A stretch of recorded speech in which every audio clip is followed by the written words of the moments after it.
Hello, it's Karen Burniston here with my monthly designer challenge video.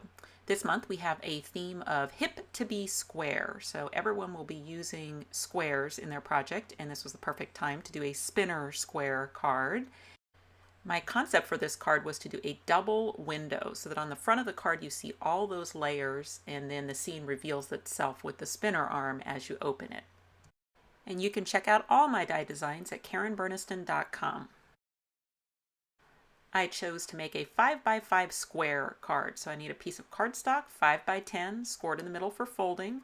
And then to that, I am going to add some pattern paper. Each of these pieces is 4 3/4 by 4. I'll use my tape runner all over the back of one of the pieces of pattern paper and put that inside the card, leaving an equal border at the top and the right side. Then for the front of the card, I want the pattern paper in the same location, but just one line of tape along the side.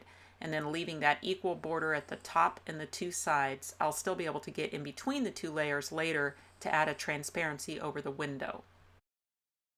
The spinner square pop-up die set includes 10 individual dies. And one thing I like to keep with my dies is a piece of cardstock that is 1 inch wide, that's 2.5 centimeters.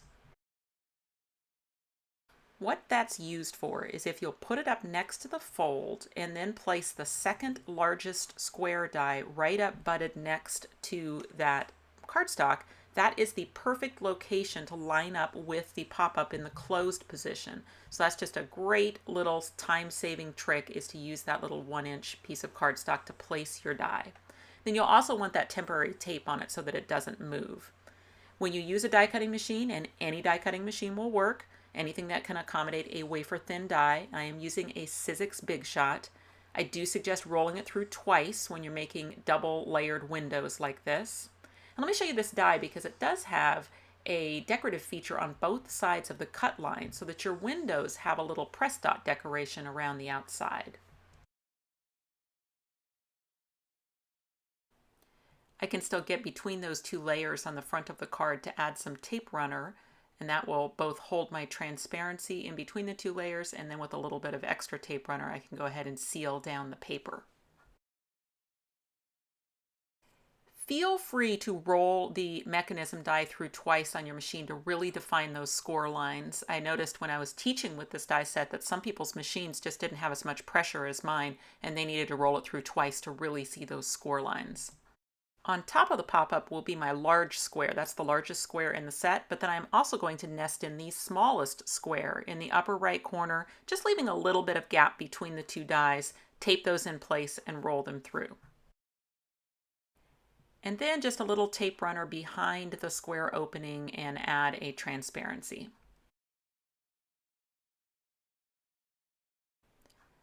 Okay, I will add some X's to my mechanism in the 5 panels that will eventually get adhesive. Okay, let me point out where those 5 X's should go. On the left side of the mechanism, you've got 2 X's, one in this square and one down here. Then you've got your tapered right tab, you've got this little tiny tab up here, and the X in the triangle below the perforation. The first fold I'll work is the one that is right between the two triangles. So that one goes across the piece, just like this. Okay, I'm going to pinch that down, and leaving that folded, I can now find my diagonal folds and fold through both layers. So I'll put my thumbnail right in that diagonal fold, and then just fold both layers up and over. And I can work that in both directions because I'm just trying to define those two triangles. So now when I open it, I can really see those two triangles. Okay, I'm going to slow this down so you can really watch what I'm doing here. I'm adding some glue in the triangle that has the X in it. So just that one triangle that has the X, staying within the score lines. I'll add my glue. Then on the perforation line, I'm going to fold the square up and over and into that exposed glue. And see, the square is split. It has a little cut line in it. So it's really just the side where my thumb is that is being glued down. You see this side of the square is just loose, and that's how it should be. Now here's what we want to do. We want to pinch that triangle that I've just attached and twist it down into the piece, and look what happens. Half of the square goes towards the outside of the piece, and the one that I just glued down goes underneath the piece. So that's the spinner right there. See that? So as those triangles come back up again, it'll spin the square, and when it's closed, they'll collapse down into the piece. Now let me bring it back up again. Let's start over again. I'm going to come around the table to your side of the table so that I have my hands in the same position you would. I've got my right hand pinching that little triangle. If I kick my right elbow up in the air, it helps me spin that square counterclockwise, which collapses down the triangles, and that's what spins your square. So hopefully that helps a little bit with this section. I know teaching it, that's the only part where people get a little confused. But once you get it, you get it. What you're looking for is you're looking for that vertical fold there to collapse those two triangles down into the piece. And in the process of doing that, they will spin the square. Now, the beauty of YouTube videos is that you can pause them, you can rewind them, you can even watch them slow motion if you need to. So however many times you need to watch that to get your square spinning, do that first, and then let's move on. Okay, working the folds next to our X tabs. So each one of those will be a mountain fold, which means you're folding away from yourself. So you're just going to find the scores that the die has made. You've got your 3 outer X tabs, and then we'll skip those 2 for now and go out here and do this one. So again, mountain fold, and make sure that you find the actual score line that the die has made, so don't make up your own. If you take this side of the mechanism and you just pivot it, it'll find that little fold between the cut lines for you. So see that little small fold? It's right there, but not all the way across. It's just in between the 2 halves of the mechanism. And then there's one last fold, and it's a little bit higher than that one. That one should also be a mountain fold. And the combination of those 2 folds allows you to take this half of the mechanism and basically just collapse it down. And when you do that, the ends will line up next to each other. So see out here on the left side, we now have those 2 X panels ending in the same spot. If we don't do that little zigzag fold, then they end up not in the same spot. So before we put this in the card, we want to do the zigzag fold so that they end up in the same spot. Now, before I put my mechanism in the card, I'd like to add some sand along the bottom. So I'm just using a sea sponge to add some texture to some panels of craft cardstock. And then the Nature Edges die set is just perfect for cutting the tops of those panels. I started with panels that were 4 3/4 inches wide, and then they were about 1 3/4 inches high, but then of course I cut that down using the edge. Once I have my sand pieces in, then I can add my mechanism inside the card. Now to do that, I'll add glue all over those 2 left X panels. And then what I want to do is looking underneath there to kind of see about where the edge of my window opening is. That's about where I want the bottom of the mechanism to be. And then I just want the ends of those X panels to be right in the fold of the card. And then carefully holding it so it doesn't slide, I'm going to press the left side of the card against that exposed adhesive and just press it really well until it sets up.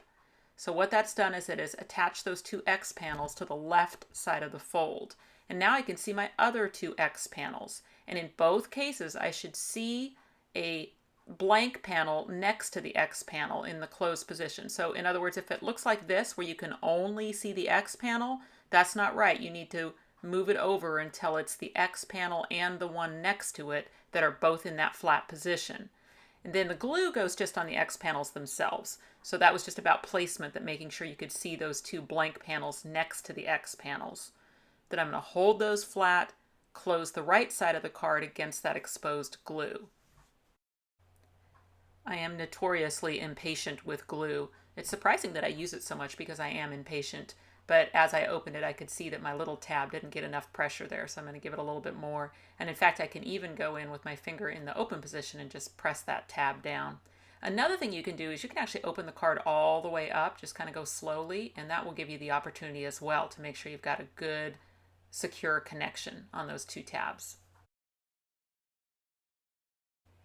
The inside greeting is a stamp from Prickley Pear. It says, "You are my sunshine," and I'm just using my Misty to stamp that onto white cardstock. Then I'll use the largest square die again to make sure that the width of that is the correct width to fit on top of my inner square. I'll need just a thin line of glue because I don't have much space between the window and the edge of the square. And then for the top edge, I'll just fussy cut using my scissors, leaving a little border around the letters. Okay, you use the rectangle that comes in the set to turn that little spinning square into a spinning arm. And you do that by just adding the adhesive kind of like in the shape of an L. So you want to have it on the left side and the bottom side, but not in that upper right quadrant where it collapses down into the triangle. And then just lining up the corner of the rectangle with the corner of the spinning square, then you can see now that as the card opens, it spins out to the right. If you need it even longer, you would just add another rectangle to it. And then you add adhesive to the uppermost platform, and that's what's used to attach the big square to it. And in this case, I just want to choose a location where my second window is kind of in the upper right corner of my first window, and I don't want to see any of my greeting. So in the closed position, since I'm using glue, I can kind of slide it around until I like the position and then give it a good press. Now I've decided to add the scalloped square to my spinning arm, and I want that to line up with the window in the closed position. So the way I'm going to do that is I will add some adhesive out to the end of my spinning arm. So just putting my hands underneath there so I'm not giving too much pressure against that piece. I just want to make the end of that arm sticky. Then what I can do is just place that rectangle, hold it up behind the window in the place where I want it in the closed position, carefully close the card, and then that will attach the square to the spinning arm so that when it closes you don't see any of the scallops, but then when it opens you can see them all. And then I'll also use that large square die to cut my last piece of sand into a piece that will fit along the bottom of the square. And I'm just going to have the left edge kind of match the contour of the sand coming in from the left side of the card. So just make that kind of a little extension of that. I've assembled the sun from the tropical scene die, and that's the perfect size to fit down on that transparency window so that that sun will just float in the opening, and then you'll be able to see it both in the closed position and the open position.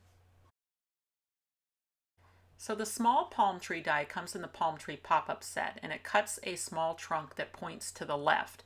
But you can also flip it over and use it to the right. And if you'd like it to still have that cool emboss feature on it, just move the paper to the flat side of the die when you emboss. So the paper goes against the rubber mat, then your die, and in this case, blade side up. Now on the palm frond itself, I can just do that in the usual manner, just keeping the die over the paper. The paper always goes against that squishy rubber mat. And then make your usual sandwich for embossing in your die cutting machine. And then when it comes out, you'll have that raised texture even though you've flipped the piece over so that it faces the other way. And then when I add ink, you get that raised texture. I'll start with a left swooping palm tree, and I'll put that on the front of the card so that the fronds overlap the window a little bit but don't obscure my sun too much. I'll add a little pop dot in the middle of the palm tree so that it gives a little dimension. Then inside the card, when I open it, I need to make a right swooping palm tree to basically go exactly over the back of that first one. Then another right swooping palm tree on the pop-up square so that I can see it through the window. And then my final palm tree, which is a left swooper, I'm going to put that on that spinning square and kind of choose a location where I like where it ends up when the card is open so that it kind of looks like it's planted in the ground and, you know, at a nice angle. But I want all of that green fronds to basically be in the center of the square. Those are going to be visible in the closed position, so I just want that to look like more foliage. The crab is from the Sea Animals set, and I've just used a little glue behind her legs, and then she's going to ride in on top of that palm tree, so she's going to move with the spinner square. So my finishing touches were to add Just Wanted to Say using word set 4 and some hearts in the palm trees. Now this one's actually on the transparency, so I put another one on the back of the transparency as well so that you don't see the adhesive. And then coconuts in the other palm tree, a little Wink of Stella glitter pen on the crab and the sun. So I think this is a fun little card that would be suitable for almost any occasion, just any time that you want to send something to someone to brighten their day. It is a 5x5 square card, which means it will fit nicely in an A7 envelope. It's not particularly bulky. It should mail for a single stamp. So think of the possibilities of this technique. It doesn't have to be a tropical card. What it is basically a double reveal card. So if, for instance, instead of putting the sun or the item on the transparency, you put that item in the background of the card, then you wouldn't see it in the closed position, but then as you open it, something spins out, that's reveal number 1, and then something is viewable through the window, which would be reveal number 2. So lots of possibilities with this technique. If you click on the website link, you'll go to KarenBurniston.com, where you can find out information about purchasing these dies, as well as links to all my other social media accounts. You can subscribe to this YouTube channel and check out some of my other videos. Thanks so much for watching, and I'll see you next time.